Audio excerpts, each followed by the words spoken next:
बाधा के लिए मैं क्षमा चाहूंगा। मैं अपनी बात को निरंतरता से जारी रखते हुए यही कहूंगा कि एक आत्म रूप से मन में यह बात उठी कि इस संक्रमण की चपेट में आने के कारण से कहाँ क्या कुछ चूक हुई, जिस प्रकार हर अनुभव हमें कोई ना कोई संदेश देकर जाता है। जनता के बीच में घिरे रहने की आदत, निकटता से जन संवाद, और उसी कारण से जब ये चूक हुई और कोरोना का संक्रमण मेरे पास आया तो मेरे अपराध बोध मन ने सबसे पहले कहा, कहीं मैं सुपर स्प्रेडर के रूप में इस कोरोना के फैलाने का कारक तो नहीं बन रहा। मैंने तुरंत मेरे साथ संपर्क में आए 3 दिन तक जो लोग संपर्क में आए उनसे संपर्क करके उन्हें आगाह किया। और मैं समझता हूं कि जिस प्रकार कहते हैं कि दूरियां नजदीकियां बन गई अजब इत्तेफाक है, ये इत्तेफाक भी कुछ ऐसा हुआ। और जब इस कोरोना के बारे में और जब ये मालूम पड़ता है कि कोई वैक्सीन इसका इजाद नहीं हुआ, हर्ड इम्यूनिटी डेवलप होगी और हर्ड इम्यूनिटी डेवलप होने के लिए बड़ी संख्या में आबादी के लोग इसके संक्रमण में आएंगे, तो मुझे लगा कि निश्चित तौर पर जब भी वैक्सीन जब तक नहीं आ जाए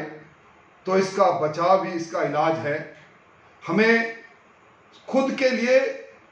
निज पर शासन फिर अनुशासन अनुवर्त के उस सिद्धांत के अनुसार निश्चित तौर पर चलना चाहिए। मैं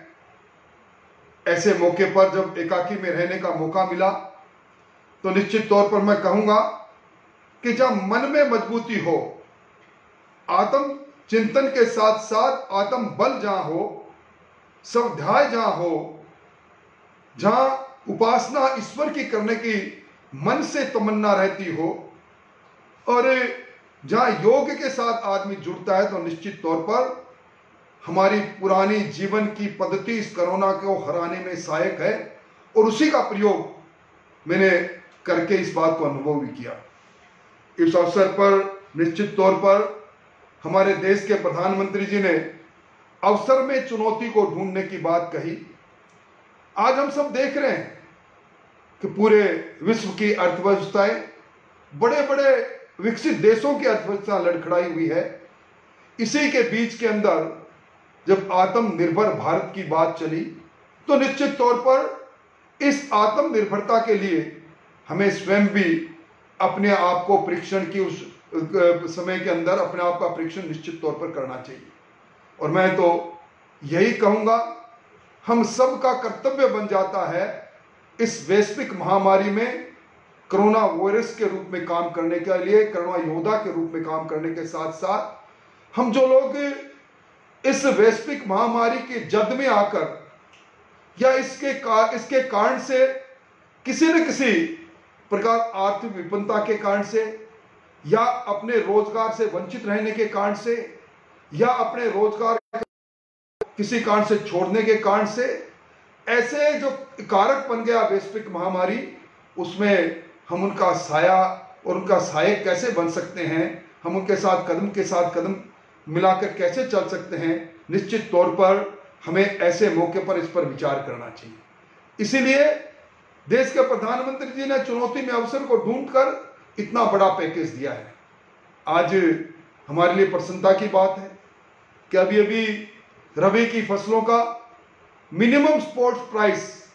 6 फसलों की घोषणा कल ही राज्यसभा के अंदर हमारे कृषि मंत्री जी ने की। स्वामीनाथन आयोग को, जिसकी रिपोर्ट पर तत्कालीन यूपीए सरकार ने 10 वर्ष तक कोई काम नहीं किया, उस रिपोर्ट को लागू करने का कार्य करके, और 2016 के अंदर प्रधानमंत्री जी ने कहा था कि देश के किसानों की आमदनी 2022 तक दुगनी होनी चाहिए, उसकी ओर सशक्त कदम बढ़ा है। ऐसे समय के अंदर जब केंद्र सरकार ने किसानों के पक्ष के अंदर 2 अभूतपूर्व फैसले कर दिए, 2 विधेयक के माध्यम से, किसान की बरसों सदियों पुरानी वो मांग, किसान अपनी उपज का मालिक खुद है, जहां चाहे वहां बेचेगा, जब चाहे जब बेचेगा, जब ये अधिकार किसान को दिया,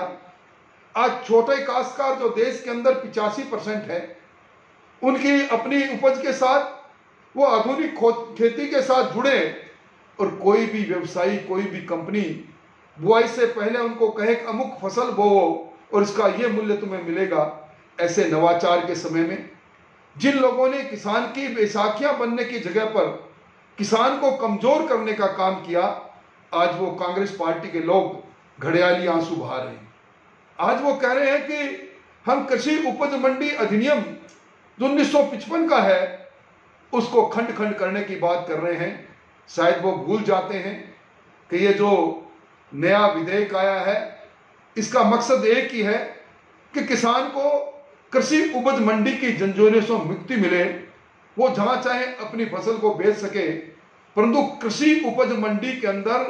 व्यापार और फसल का विक्रय जैसा पूर्व था वैसे ही चलता रहेगा। मुझे बड़ा अचंभा लगा, राजस्थान के हमारे मुख्यमंत्री जी भी बोल रहे हैं, हमारे प्रदेश अध्यक्ष डोटासरा जी बोल रहे हैं। मैं उन्हीं से कहना चाहता हूं, अभी अभी विधानसभा का सत्र गया, उस सत्र के अंदर जिस प्रकार आपने प्रतिपक्ष को सदन से बाहर बैठने के लिए मजबूर किया, और उसके बाद कृषि उपज मंडी अधिनियम में जो आप संशोधन लेकर आए, राजस्थान के अंदर कोई भी किसान अगर अपनी फसल को कृषि उपज मंडी परिसर के अंदर भी ले आएगा, चाहे उसका विक्रय हो या नहीं हो, उस पर कृषि उपज मंडी का टैक्स लग जाएगा, 2.6% टैक्स लग जाएगा। ये काम आपने किया, आपने व्यापक अधिकार ले लिया कि राजपत्र में प्रकाशित होकर करके आप कृषक कल्याण फीस के नाम पर किसानों से और कितना कर लोगे। आपने गौ संवर्धन के लिए एकत्रित की गई राशि का उपयोग अन्यत्र करने के लिए अधिकार ले लिया। आज जिस सरकार ने किसानों की बहबूदी के लिए कुछ किया नहीं, आज चाहे मुद्रा परीक्षण के बात को लेकर देखें, आज जिस प्रकार सौर ऊर्जा को लेकर एक क्रांतिकारी आमूलचूल परिवर्तन की तरफ किसान हिंदुस्तान का बढ़ रहा है, उस सौर नीति की बात कर लें। आज किसान को फसल का उपज का लागत का 1.5 गुना एमएसपी के रूप में राशि मिलने की बात कर लें। हर खेत में खेती करने वाले खेतीहर किसान के खाते में 6,000 रुपये प्रति साल जाने की बात कर लें। आज इस वैश्विक महामारी के अंदर किसान और किसानी से जुड़े हुए गरीब लोगों को लगातार 8 महीने 90,000 करोड़ की लागत से प्रधानमंत्री गरीब अन्न योजना की बात कर लें। आज हमारे प्रवासी मजदूरों को जो अपना घर बार छोड़कर अपने घर की ओर लौटे हैं, उन्हें रोजगार मुहैया कराने के लिए 50,000 करोड़ की प्रधानमंत्री जी की प्रधानमंत्री गरीब कल्याण मजदूर योजना की बात कर लें। हर का लक्ष्य गरीब रहा है। ऐसे समय में जब वैश्विक महामारी के कारण से आम आदमी त्रस्त है, आज जिस प्रकार के हालात बने हुए हैं, कोरोना फैलता जा रहा है, राजस्थान के अंदर बयानवीर बने मुख्यमंत्री जी, चिकित्सा मंत्री जी बयान जरूर जारी कर रहे हैं, पर हालात क्या है? हालात बद से बदतर है। ऐसे समय में मेरा तो एक ही आग्रह है, हमें सकारात्मक दृष्टि रखनी है। इस वैश्विक महामारी से किस प्रकार बचाव लोग करें, और जो लोग इसकी जद में आ गए वो आत्म मजबूती के साथ किस प्रकार उस क्वारंटाइन समय को व्यतीत करें, इसके लिए लोगों को मन मस्तिष्क से तैयार करना है। मैं इस मौके पर 21 दिन 22 दिन बाद एक बार आप लोगों के बीच में आने का मौका मिला है, और इस विशेष तौर पर जब मुझे लगातार बधाइयों के संदेश प्राप्त हो रहे हैं, इस फेसबुक लाइव प्रोग्राम के माध्यम से सिर्फ मेरा मकसद उन सब लोगों का आभार व्यक्त करना था, और सिर्फ यही कहना है कि कोरोना के बचाव के लिए जनमानस को हमें तैयार करना है। इस वैश्विक महामारी के साथ अभी कुछ लंबी यात्रा भी जारी रहेगी। इस यात्रा के दरमियान हमारा दृष्टिकोण इस बात को लेकर रहे, हमें राजस्थान को जिताना है, कोरोना को हराना है, हिंदुस्तान को जिताना है, और इस सब के अंदर हम एक सहायक की भूमिका में रहें। ये जो क्वारंटाइन का समय गुजरता है, एकाकी का समय गुजरता है, मन के अंदर पुरानी स्मृतियों को ताजा करने का समय मिलता है, अपने आप के आत्म रूप से अपना मूल्यांकन करने का समय मिलता है। अगर सकारात्मक बोध हो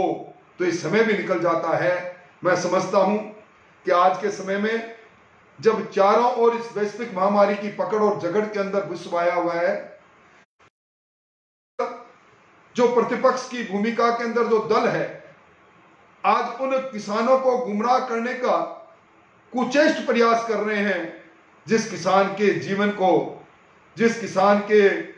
को बदलने में, जिस किसान की आमदनी को दुगना करने में और जिस किसान को खुशहाली के साथ साथ दशकों पुरानी मांगों को पूरा करने के लिए हमारे देश के प्रधानमंत्री, हमारे कृषि मंत्री लोकसभा और राज्यसभा के अंदर जिस प्रकार के कानून बनाने का काम कर रहे हैं, सदियों तक इस क्रांतिकारी कार्य के लिए जमाना उन्हें याद करेगा, युग उन्हें याद करेगा। मैं ढेरों सारी शुभकामना के साथ आपका ये वर्चुअल मेरे से जुड़ाव, अपनत्व का जुड़ाव, एक परिवार तुल्य जुड़ाव ये लगातार जारी रहेगा। मैं मेरे प्रति सद्भावना के लिए धन्यवाद देता हुआ, आओ हम सब लोग मिलकर वाहक बने उन विचारों के, जिन विचारों के आधार पर हम एक संगठन से जुड़े हुए हैं। आने वाली 25 तारीख को जब 2 दिन पश्चात दीनदयाल जी जो एक तरह से जिन सिद्धांतों को हमें बताकर चले गए, एकात्म मानववाद से लेकर अंत्योदय के जनक के रूप में, हमारे उस महामानव के द्वारा दिए गए सीख और सिद्धांत को आज हम अपने जीवन में किस प्रकार उतारें, और हमें गर्व होना चाहिए आज उन्हीं के सिद्धांतों के आधार पर केंद्र सरकार एक के बाद एक गरीब उत्थान का निर्णय लेती जा रही है, गरीब कल्याण का निर्णय लेती जा रही है, किसान कल्याण की बात करती जा रही है। आओ हम सब मिलकर संकल्प लें उस महामानव की जयंती पर 25 तारीख को उनके जीवन दर्शन को अपने जीवन के अंदर, उनके जीवन मूल्यों से कुछ सीख कर उतारने की कोशिश करेंगे। आप सब लोग जुड़े, जो मेरी बात सुन रहे हैं उनको भी धन्यवाद, जो मेरी बात नहीं सुन रहे परंतु मेरे प्रति सद्भावना रख रहे हैं उन सबको धन्यवाद देते हुए मैं अपनी बात को समाप्त करता हूं। फिर मुलाकात होगी, फिर मिलेंगे और ये मुलाकात लगातार जारी रहेगी। मुझे जगदीश सरायका जी, दिनेश गौर जी ने, रतन स्वामी जी ने, पुनराज जी ने, ओम गुजर जी ने, रावत साहब ने, सन्नी जी ने, दिलीप जी ने, विक्रम जी ने, कुछ ने बधाई संदेश दिए, कुछ ने सवाल खड़े किए हैं। निश्चित तौर पर अब 21-22 दिन के इस एकाकी जीवन के बाद फिर सक्रिय तौर पर इस जन सेवा के पुनीत कार्य में लगेंगे। और कहते हैं जब आदमी किसी दौर से गुजरकर सुखद दौर की ओर बढ़ता है तो अपना परिवार याद आता है। मेरा परिवार है वो चूरू जिसके जर्रे जर्रे से मुझे प्रेम है, जिसके आम व्यक्ति, छोटे आदमी से लेकर बड़े आदमी, बच्चे से लेकर हर व्यक्ति ने मुझे प्यार दिया है, स्नेह दिया है, सम्मान दिया है। आज उन्हीं के कारण से मेरी राजनीतिक हैसियत बनी है। उनके बीच में मैं एक आधा दिन में जाऊंगा और मैं इस लंबे अंतराल में जा नहीं पाया, कुछ जन समस्याओं से रूबरू नहीं हो पाया, उन सब के लिए क्षमा चाहते हुए अब आपकी सेवा में उसी ऊर्जा के साथ पुनः तत्पर आपका अपना राजेंद्र राठौड़, एक निवेदन, एक आग्रह के साथ।